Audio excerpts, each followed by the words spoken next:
La vie éternelle, le baptême, le mariage, voyez, l'extrême onction, toutes ces choses-là, l'Eucharistie, la messe, tout ça, ça vient d'Afrique. Vous voyez l'affaire? Et c'est pour cette raison que les pères de l'Église, Alexandre d'Alexandrie, Clément d'Alexandrie, tous ces gens-là, c'était des Africains. Et dans la bibliothèque d'Alexandrie, on avait mis les textes sur papyrus qui étaient les copies maintenant des textes qui étaient gravés sur les murs, comme dans le tombeau d'Ounas. Donc voilà que... Lorsque le dernier apôtre qui était Jean va mourir, il va y avoir un vide qui va se créer entre justement les apôtres et les chrétiens. Un vide parce qu'il n'y avait plus de ministère apostolique, des personnes qui étaient là pour pouvoir veiller sur la saine doctrine. Il va y avoir des hommes, effectivement, on en a parlé tout à l'heure, il a parlé de Ignace d'Antioche, des hommes qui étaient des sophistes, des débatteurs experts grecs, qui utilisaient la rhétorique, l'art, le discours en 3 points. Ils vont adhérer, pour la plupart, il y en a qui vont se convertir, mais beaucoup vont adhérer au christianisme. Ils vont devenir des théologiens, ils vont exercer, ils vont utiliser la théologie et également la philosophie grecque pour pouvoir défendre la parole de Dieu.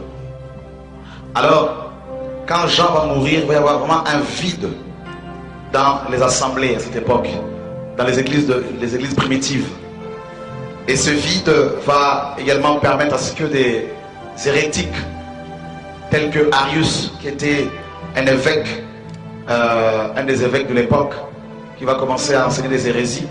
Il va y avoir une grande discussion entre justement Arius et puis un évêque du nom d'Athanase, qui lui combattait justement les hérésies d'Arius.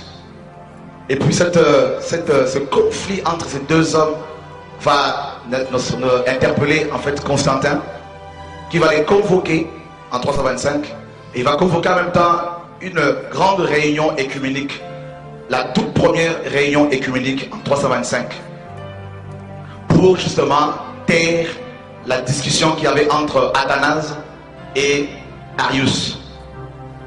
Et cette convocation en 325 de tous les évêques de l'époque va permettre à Constantin, qui n'était pas du tout changé par la parole de Dieu, qui n'était pas du tout converti.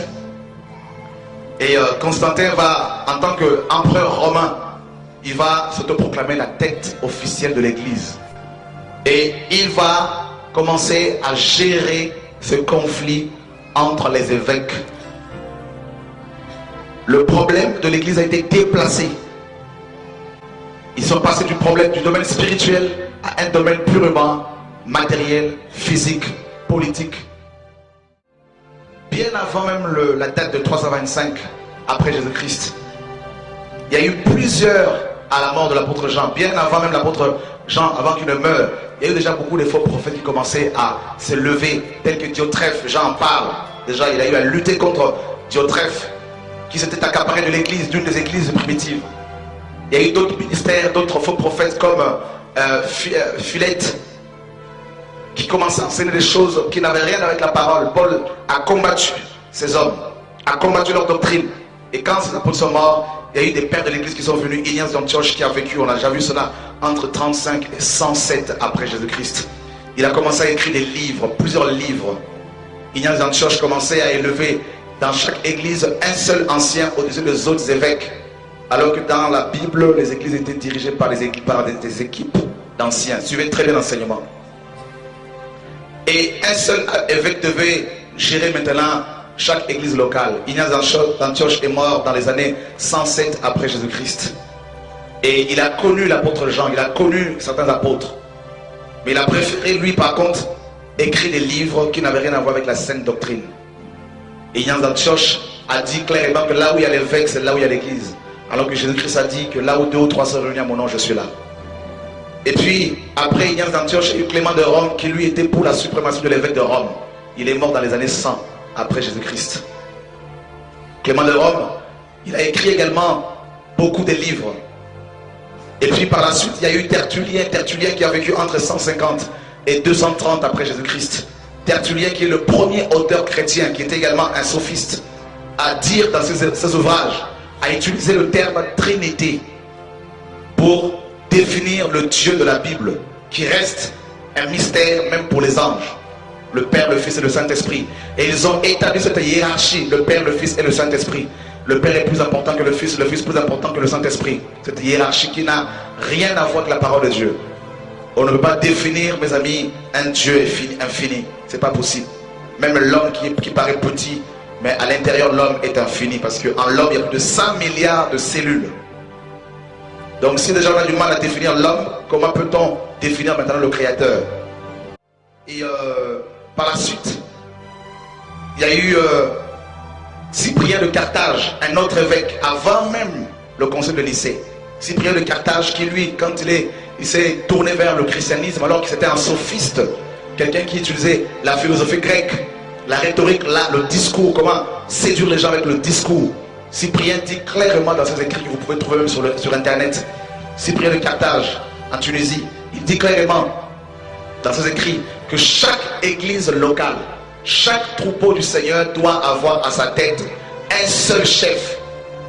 Il a été dans le même sens qu'Ignace d'Antioche. Ils ont fonctionné dans le même esprit. Et Cyprien de Carthage va dire également que celui qui quitte l'église locale perd son salut. Voilà pourquoi beaucoup de pasteurs disent, en utilisant Hébreux 10, 25, n'abandonnons pas nos assemblées comme c'est la coutume de quelques-uns. Alors ils utilisent ce passage-là pour dire que celui qui quitte l'église locale perd son salut. Donc ils ont cet héritage de Cyprien de Carthage. Ça remonte au début du 3e siècle. Parce que Cyprien a vécu entre 200, il est né dans les années 200 et il est mort dans les années 258. Il a vécu plus de 58 ans, moins de 60 ans. Et voilà comment Cyprien de Carthage également, qui va être le premier à utiliser le terme, mes amis, clergé. C'est-à-dire le chef de l'église locale, le clergé. Il est à la base également de la doctrine, ce qu'on appelle le sacerdotalisme, c'est-à-dire la médiation humaine. C'est-à-dire, entre Dieu et les hommes, il doit y avoir un pasteur, pas Jésus-Christ homme, comme 1 Timothée 2,5 le dit, mais un homme, une créature. Voilà comment vos pasteurs vous disent que vous avez besoin de prière, il faut aller les voir, comme ça, eux, ils vont transporter vos prières jusqu'au Seigneur. Et ils ont cet héritage de Cyprien de Carthage. C'est-à-dire que ça remonte, dans les années 200, au début du 3e siècle. Quel héritage que nos pasteurs traînent-ils, que nous avons nous-mêmes également traîné, mes amis. Et vous voyez à quel point ces pères de l'église, ces hommes qui étaient pour la plupart des latins et des grecs, qui utilisaient la rhétorique, la sagesse humaine, qui ont avec leurs livres posé la fondation du christianisme qu'on nous a prêché, le christianisme dans lequel toi et moi sommes nés. Alors, Cyprien de Carthage, toujours lui, il dit également, comme le clergé juif était payé avec la dîme par le peuple, parce qu'il y en avait 4 sous la loi, la dîme de la personne elle-même, la dîme des pauvres, la dîme des lévites et la dîme des sacrificateurs. Alors comme le peuple juif payait le clergé, son clergé avec la dîme, il faut également que le clergé du christianisme que Cyprien et Ignace d'Antioche, Tertullien ont mis en place, il faut que ce clergé soit payé également avec la dîme.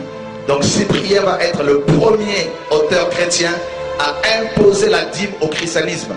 Donc si dans nos églises, si dans vos églises, on vous demande la dîme, sinon vous serez maudits, ces pasteurs qui l'enseignent ont leur fondement, tirent leur fondement de Cyprien de Carthage.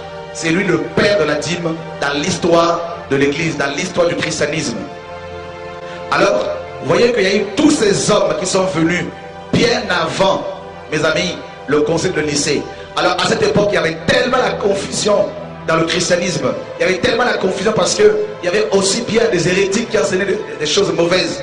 Et les pères de l'église qui ont voulu défendre la parole de Dieu, au lieu d'utiliser seule la parole et les fondements qui ont été posés par les apôtres, ils ont utilisé leurs propres livres, leur philosophie, et ils ont utilisé la philosophie grecque pour pouvoir défendre Dieu.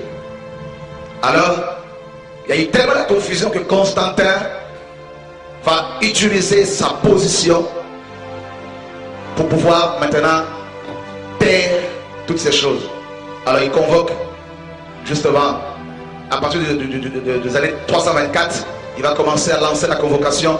Et en 325, officiellement, il va y avoir cette grande réunion. Il y a eu plus de 315 évêques catholiques qui sont venus du monde entier, pratiquement, avec leur soutane, pour défendre la sainte doctrine. Et déjà à cette époque, la Sainte Seine, le repas du Seigneur était devenu un rituel sacré, le petit bout de pain. Et ils avaient déjà annulé une grande partie de la sainte doctrine. Et puis, quand il y a eu cette réunion, ils vont maintenant voter un certain nombre de choses qui vont être le fondement, ou je dirais les fondements de notre christianisme actuel. Ils vont mettre en place l'ordination, le fait d'ordonner des pasteurs, n'est-ce pas, des hommes qu'on appelle pasteurs, avec toute une cérémonie complètement pompeuse. Et ils ont copié les cérémonies d'ordination dans les temples gréco-romains. Comment les Grecs consacraient leurs prêtres. Parce que les Grecs avaient tout un panthéon, n'est-ce pas, de divinités. Il y en avait tellement. Ils avaient des temples et ils avaient, mes amis, également des prêtres dans ce temple. D'ailleurs, donc si vos pasteurs aujourd'hui sont ordonnés avec soutane de plus en plus, avec de l'huile d'onction, ils tirent cet héritage, mes amis, du concile de Nicée. Lisez la Bible, vous verrez que dans le Nouveau Testament, les anciens étaient, mes amis, reconnus par l'Église. Les diacres étaient reconnus par l'Église. Ce n'étaient pas les apôtres qui les imposaient. C'était l'Église qui avait la responsabilité de choisir, parce que ces hommes portaient leurs fruits, de choisir les anciens qui allaient travailler. Ils ont mis en place également l'hostie, le petit bout de pain rond, qui n'est rien d'autre que la représentation du dieu soleil égyptien que Constantin adorait. Il était un fanatique, il était un adorateur du dieu soleil égyptien, le dieu Mitra.